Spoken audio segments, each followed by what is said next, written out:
Apakah saya betul berbuah? Nah, ini akan kita coba sama-sama selidiki dan gumuli. Mari saudara-saudara kita buka Alkitab kita di dalam kitab Yohanes 15.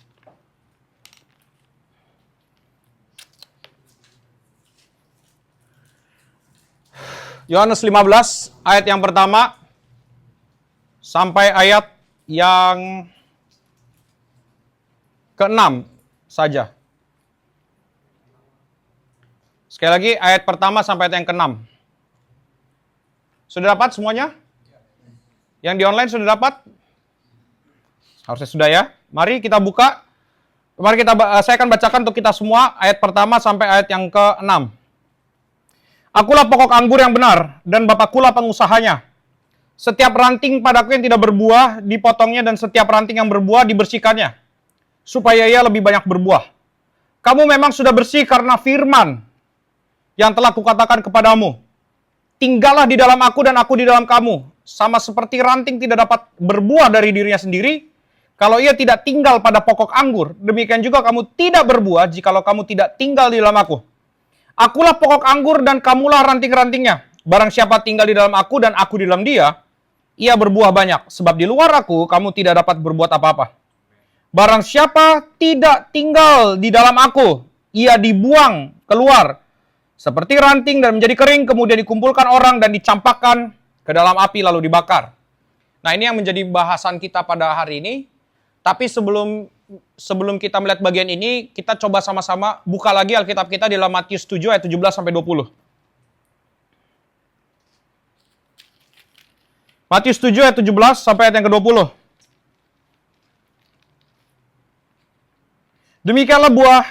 Demikianlah setiap pohon yang baik menghasilkan buah yang baik.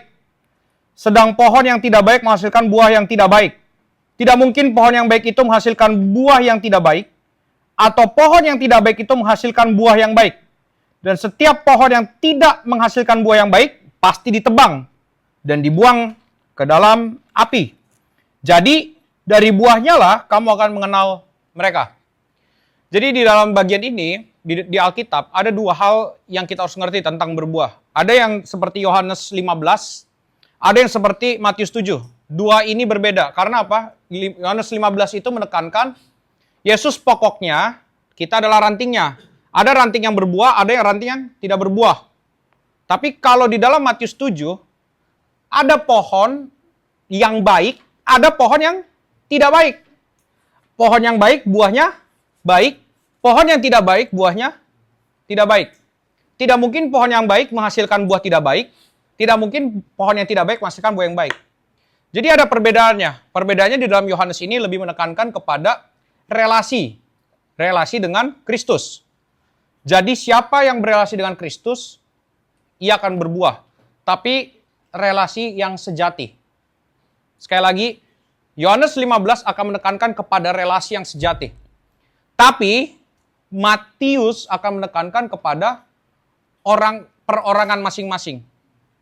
Jadi ada orang yang nanti menghasilkan buah yang baik, dia sebenarnya adalah orang yang baik. Tapi ada orang yang menghasilkan buah yang tidak baik, dia adalah orang yang tidak baik. Jadi ada dua hal ini. Nah, jadi kita mesti melihat dua hal ini. Kalau gitu yang mana yang benar? Kedua-duanya kita ambil. Nah, kalau gitu yang mana yang tepat dengan konsep daripada pembahasan kita hari ini? Yang paling tepat adalah Yohanes 15. Itulah makanya kita hari ini akan membahas dari Yohanes 15. Mari kita cukup membuka dari Yohanes 15-nya saja. Cek. Mati. Oh ini. Katakan puji Tuhan, Rapjo. Memang nih dia Twitternya udah mulai lemah. Jadi dari tadi kalau saudara-saudara dengar, kadang-kadang keluar suara drumnya, kadang-kadang enggak. Jadi memang harus udah di lem biru juga sih ini. Karena udah. Jadi ini kalau ini sedikit intermezzo ya. Untuk live musik seperti ini, dia butuh speaker minimal 10 inch. Ini cuma 4.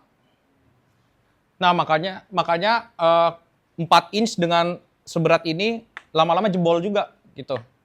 Dan dia sebenarnya selama ini kalau nggak pecah itu udah puji Tuhan. Karena di dalamnya jeroannya udah diganti-ganti. Jadi kalau dia udah nggak pecah puji Tuhan. Nah, tapi pada akhirnya yang namanya kapasitasnya juga cuma segitu, cuma 4 inch, ya udah akhirnya terjadi 4 inch juga. Makanya nanti mungkin tempat baru kita mesti bergumul untuk beli yang minimal 10 atau 12 inch. Supaya semuanya benar-benar bisa masuk. Gitu ya. Jadi ya namanya juga kita ini ya. Gitu-gitu. Oke ya, lanjut ya. Nggak apa-apa. Tapi belajar di sini bahwa gereja itu bukan sound system dan gereja pusatnya adalah Injil. Kemarin saya ngomong di live TikTok, apapun bisa diambil dalam gereja kecuali Injil. Sekali lagi, apapun, bahkan pendetanya pun bisa diambil, tapi yang tidak boleh hilang cuma Injil. Itu aja. Sisanya boleh hilang. Oke? Kita buka sekarang di dalam Yohanes 15 ayat 1. Puji Tuhan, nanti ada vitamin B dari Han-Han yang akan membuat teriakan-teriakan saya ini semakin pulih. Vitamin B ya. Baik. Ini dia teksnya. Akulah pokok anggur yang benar dan Bapakulah pengusahanya. Saudara-saudara, untuk mengetahui Yohanes 15 ini, saya ingin kita sama-sama memperhatikan atau mungkin berefleksi dulu. Fokus kita waktu baca Yohanes 15 itu apa? Sudah pasti rata-rata orang Kristen akan mikir tentang berbuah dulu. Mau nggak mau kalau kita bilang atau berkata Yohanes 15 itu bicara tentang apa? Pasti berbuah. Itu kayak udah template, semua udah denger khotbahnya dari kecil. Tentang berbuah, intinya berbuah. Dan apalagi teksnya memang dominan tentang berbuah. Tapi saya mau menekankan hal yang sebaliknya. Fokusnya di ayat 1. Akulah pokok anggur. Tidak mungkin Kristen dimulai dari buah, dari pokok. Tidak mungkin orang Kristen dimulai dari tindakan orang Kristen. Harus dimulai dari tindakan Kristus. Kekristenan dimulai dari Kristus, maka kita tidak bisa menghindarkan buah dari Kristus. Maka Yohanes 15 dimulai, intinya adalah tentang ini. Jadi kalau kita tidak memahami ini, tidak memulai perjalanan Yohanes 15 dari bagian ini, kita akan salah di dalam mengerti. Makanya kita nggak ngerti, buah ini apa artinya? Cuma berbuah, oke. Nanti semuanya ketika mendengarkan kata berbuah, oke, saya harus berbuah. Kenapa harus berbuah? Apa maksudnya berbuah? Makanya kadang-kadang kita seperti terkena ilusi, terkena gendam. Karena kita pikir, ya berbuah. Berbuat baik berbuah. Semua berbuah. Makan yang benar berbuah. Semua berbuah. Nah makanya tar dulu. Dimulai dari sini. Yohanes 15 ayat 1. Akulah pokok anggur. Siapa aku ini? Yesus. Yesuslah pokok anggur. Pokok anggurnya. Dan gak dibilang, bahkan di dalam teks ini ditambahkan pokok anggur yang benar. Karena apa? Ada yang imitasi. Sekali lagi, kenapa Yesus bilang dia adalah pokok anggur yang benar? Karena ada yang imitasi. Saya pernah waktu itu, waktu saya pernah jalan-jalan puji Tuhan ke Israel, kita ke suatu tempat di mana di situ ada pohon ara. Pohon ara yang dinaiki oleh Zakheus yang ada di dalam Lukas 19. Semua tahu lah ya ceritanya. Nah, kita turun sama-sama. Wih, foto. Bagus pohonnya bagus. Terus kita pegang-pegang. Setelah naik bis lagi, pemandu wisatanya bilang, itu duplikatnya, bukan yang asli. Langsung kayak, tau gak perasaan gue apa? Ngapain ke sono? Ini cuma duplikat, bukan yang asli. Apa yang terjadi? Apa yang terjadi dengan bukan yang asli? Yang tidak asli tidak mungkin menghasilkan buah. Yang imitasi tidak pernah menghasilkan buah. Makanya kalau kita mau berbuah, kita harus tahu Yesus menyebut dirinya pokok anggur yang benar. Dia bukan yang imitasi, dia bukan yang tiruan, dia bukan yang lain. Dia adalah yang benar. Ini dulu. Hanya pohon yang asli yang bisa berbuah. Hanya dari pohon yang asli bisa menghasilkan buah. Pohon plastik nggak ada buahnya. Makanya dari ini penting nggak? Intinya ini kan jadinya. Tapi nggak cuma itu. Dan Bapakkulah pengusahanya. Ini emang kental dengan Tritunggal ya. Aku, Bapakku. Jadi pribadi kedua dan pribadi pertama, Tritunggal. Di sini dikatakan Bapakkulah pengusahanya. Atau dalam bahasa lain, Bapakkulah pemilik kebun anggurnya. Pertanyaannya, mungkinkah kebun anggur itu bisa ada kalau tidak ada yang mengusahakannya? Mungkinkah anggur bisa dinikmati kalau tidak ada yang mengusahakannya? Tidak mungkin. Maka yang paling penting, yang mengusahakannya dan yang pokoknya. Tanpa dua ini, tidak mungkin ada buah. Jadi inti daripada Yohanes 15 memang lagi-lagi dan lagi-lagi dan lagi-lagi adalah selalu kepada Allah, bukan kepada diri manusia. Saya mau tanya sama semuanya. Bapakkulah pengusahanya. Apa yang diinginkan oleh pengusaha kebun anggur? Buah anggur. Pertanyaannya, dia pengen nggak nanam anggur yang tidak ada buahnya? Boleh di next? Maka kita akan memulai dengan dua pertanyaan ini. Jika ia adalah pemilik kebun anggur, maka sebenarnya apa yang ia inginkan? Kebun anggur. Dia nggak pengen jeruk. Dia nggak pengen padi. Paham nggak sampai sini? Yesus pokok anggur. Yesus membatasi, seakan-akan membatasi dirinya kepada benda yang namanya pokok anggur. Dia bukan raja semua tanaman ya. Yesus tidak mengindikasikan saya adalah king of flora. No, dia seakan-akan membatasi dirinya hanya kepada pokok anggur. Maka harusnya buahnya apa? Tidak mungkin kalau pokok anggur buahnya duren. Betul? Nah, kemudian yang kedua, apakah dia menghendaki kegagalan berbuah? Apakah Allah menghendaki adanya kegagalan anggurnya itu berbuah? Tidak. Itu adalah sesuatu yang dia tidak inginkan. Makanya dari ayat 1 ini kita bisa bergumul apa? Boleh di next? Yang pertama menikmati buah adalah Allah.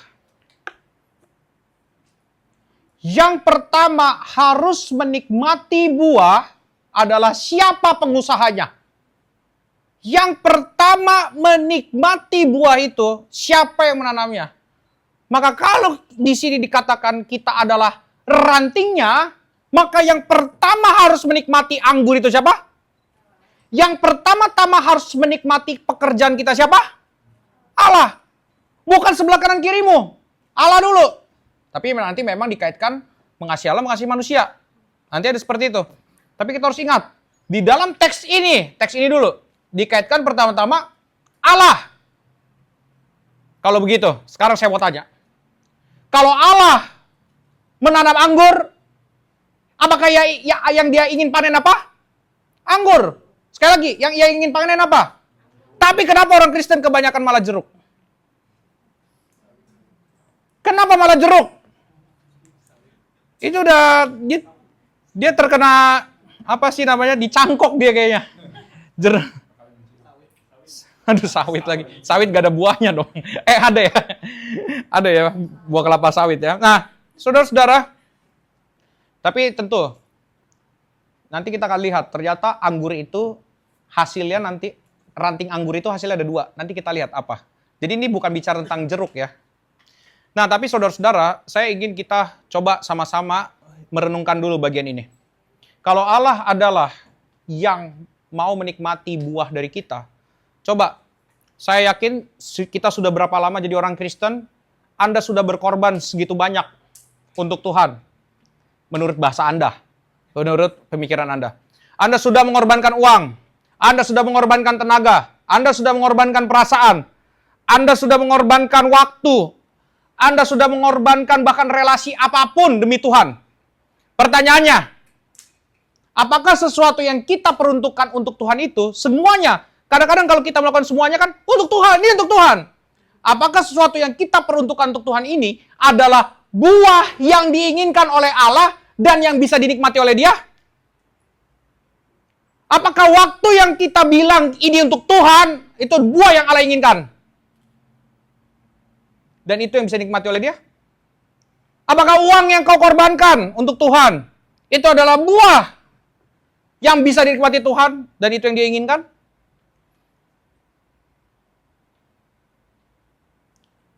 Apakah perasaan yang telah kau korbankan untuk Tuhan itu adalah buah yang memang berkenan di hadapan Tuhan dan itu bisa dinikmati oleh dia?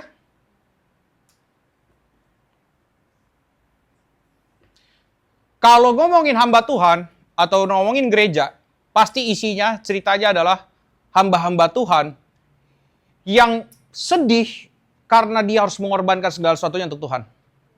Saya mau tanya untuk kita semua yang seperti itu. Yang kita berpikir kita sudah mengorbankan segala sesuatunya untuk Tuhan, coba pikirkan. Apakah itu adalah buah yang Allah inginkan? Dan itu apakah buah yang dinikmati oleh dia?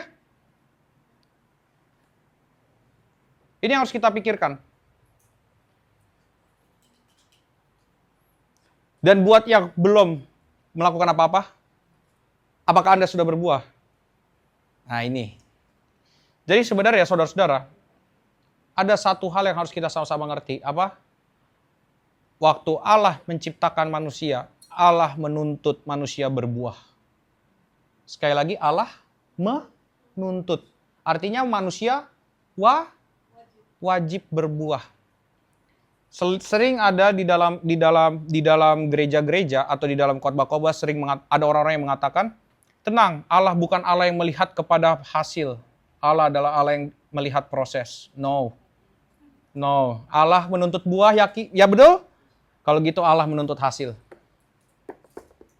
Jangan memutarbalikkan firman karena engkau tidak suka dengan bagian itu. Allah menuntut prosesmu, Allah menuntut hasilmu. Apakah bisa proses mengkhianati hasil? Bisa. Kalau kau salah mengerti maksud Tuhan apa. Jadi ingat ya, Allah tidak hanya menuntut proses, Allah juga menuntut hasil. Coba teks Alkitab ngomong apa? Kuduslah kamu, sebab aku kudus. Terus apakah ada koma di situ? Oh, tapi kalau jatuh dikit nggak apa-apa lah. Ada? Nggak ada. Ada teks yang nambahin gitu, yang nambahin kan kita. Betul nggak? Karena kita ngerasa, aduh nggak sanggup tapi Allah baik. Aku nggak sanggup tapi Allah baik. Lebih baik kita coba berpikir, Allah kudus, Ia menuntut hasil dari saya. Maka saya mau memberi buah bagi dia. Mari kita berpikir dengan cara yang seperti itu. Nah, lanjut. Jadi kita mengerti ini dulu. Yang pertama, yang harus menikmati buah adalah Allah. Maka apakah kerja kita ini semua adalah untuk Allah atau untuk kita sendiri? Kita akan masuk ke dalam ayat yang kedua sekarang. Boleh di next? Ayat kedua, kita lihat di sini. Setiap ranting padaku yang tidak berbuah dipotongnya. Dan setiap ranting yang berbuah dibersihkannya. Supaya ya lebih banyak berbuah. Sebelum saya menjelaskan lebih lanjut, coba perhatikan. Setiap ranting padaku yang tidak berbuah diapain? Yang setiap ranting yang berbuah dibersihkannya supaya ialah, coba orang Kristen, ialah lebih banyak. Artinya, ya harusnya saat ini itu sudah beda dari 4 tahun yang lalu. Karena lebih banyak. Betul? Kalau kita semua adalah orang yang dibersihkan, harusnya kita semua adalah. Tapi 3 tahun lalu, 2 tahun lalu, setahun lalu, sama 4 tahun lalu sama nggak dengan hari ini? Coba gimana? Apakah sama? Setahun lalu, kita yang tahu, apa jangan-jangan kita ngerasa yang tahun lalu lebih bagus daripada tahun ini? Apakah kita ngerasa yang 2 tahun lalu lebih bagus daripada kita tahun ini? Tapi Tuhan bilang apa? Yang diberkesihkannya menghasilkan lebih. Jadi harusnya hari ini 1, tahun depan 10. Betul?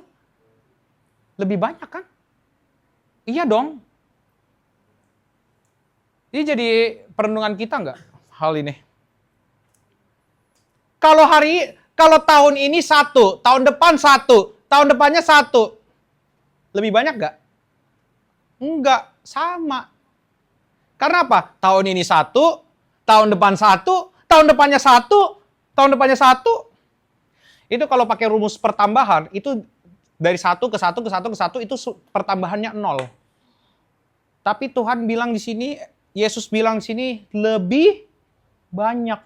Jadi harusnya, minimal kalau tahun ini satu, tahun depan 1,175. 0,75 berarti ada pertambahan. Betul? Tahun depannya berapa? Ah, ribet kan, udah pakai koma-komaan, gue juga ribet, nggak usah lanjutin lah ya. Gue juga bingung. Tapi itu, coba pikir baik-baik. Nah, waktu saya menyiapkan khotbah ini, saya mencoba untuk bertanya, mempertanyakan, setiap ranting padaku yang tidak berbuah, kenapa ada ranting yang tidak bisa berbuah? Nah, saya mencoba mencari dari ChatGPT tentang kondisi keadaan saat itu. Karena saya bukanlah ahli sejarah dan ahli biologi. Jadi supaya saya tahu apa yang membuat sebenarnya ranting itu tidak berbuah. Boleh di next. Apa yang membuat ranting dari pohon anggur tidak berbuah? Teman-teman, sebelum masuk ke poin-poinnya, saya mau bilang, dari poin-poin ini Anda sudah bisa menginterpretasikan sendiri maksudnya apa. Pertama, tidak terhubung baik. Simple. Dari kajian secara ya nggak usah apa lah namanya, biologinya atau apapun itu namanya, tidak terhubung baik ke pokok utama. Akibatnya apa? Suplai nutrisinya terganggu dan tidak menghasilkan buah. Persis seperti relasi orang Kristen dengan Tuhan. Tidak terhubung baik, nutrisinya kurang. Anda bisa menginterpretasikan sendiri kan? Yang kedua, terlalu rindang. Ternyata anggur tidak boleh kurang cahaya mataharinya. Tidak boleh. Jepanya kebetulan pengusaha kebun anggur juga. Ada sebiji ya, Jep? Ada 2-3 ponggol. Tuh, banyak. Udah mulai menjadi pengusaha dia. Besok katanya dia mau bikin di orang tua ya katanya. Nah, terlalu rindang. Jadi ada daun berlebihan di situ. Nah, ini semua kalimat ChatGPT ya. Saya tidak tambah-tambahin supaya semua sama-sama ngerti kalau saya tidak bisa apa-apa juga tanpa dia. Nah, kenapa bisa ranting anggur itu rindang? Ternyata energi tanamannya habis untuk daun, bukan untuk buah. Tahu nggak interpretasi ChatGPT apa? Itu menunjukkan kalau dia hidup tapi dia tidak berbuah. Dia hidup tapi dia tidak berbuah. Nah, makanya tadi saya bilang, ternyata ranting anggur ada 2 jenis buah, ada 2 jenis hasilnya. Daun atau buah. Yang daun hanya menunjukkan kalau dia hidup, tapi dia tidak berfungsi. Nah, ada satu khotbah pendeta dari ada pendeta GRII ya, namanya Pak Agus Marjanto. Pak Agus ini bilang sama waktu itu di dalam khotbahnya seperti ini tentang buah juga. Jadi tugas utama dari ranting apa? Tugas utama dari ranting itu cuma satu, yaitu berbuah. Jadi itu adalah kesempatan sekali selamanya. Sekali lagi, kesempatan sekali selamanya. Tidak ada kesempatan kedua, tidak ada kesempatan ketiga. Ranting tugasnya cuma satu, berbuah. Tidak ada kesempatan kedua dan ketiga. Maka dia tidak berbuah, tebang. Maka perhatikan orang Kristen, hidupmu hanya sekali ini saja. Tidak ada hidup kedua, 3, 700, 9.750 dan lain sebagainya. Hanya sekali ini saja. Maka engkau harus berbuah. Sekali lagi, kita harus berbuah. Menunjukkan dia hidup, tapi tidak berbuah. Dia cuma berdaun, tapi dia tidak berbuah. Yang ketiga, apa yang membuat ranting itu tidak berbuah? Penyakit. Yang keempat, kurang cahaya matahari. Nah, dari semua ini, tentu kita harus mengingat, Bapakku adalah pengusahanya. Ini dua poin yang terakhir ini kita bisa anukan dulu lah. Karena dia pasti memperhatikan. Nah, jadi saya waktu mencari ChatGPT, saya mencoba mendalami apa maksud dari tidak terhubung baik ke pokok utama. Boleh di next, ini hasilnya.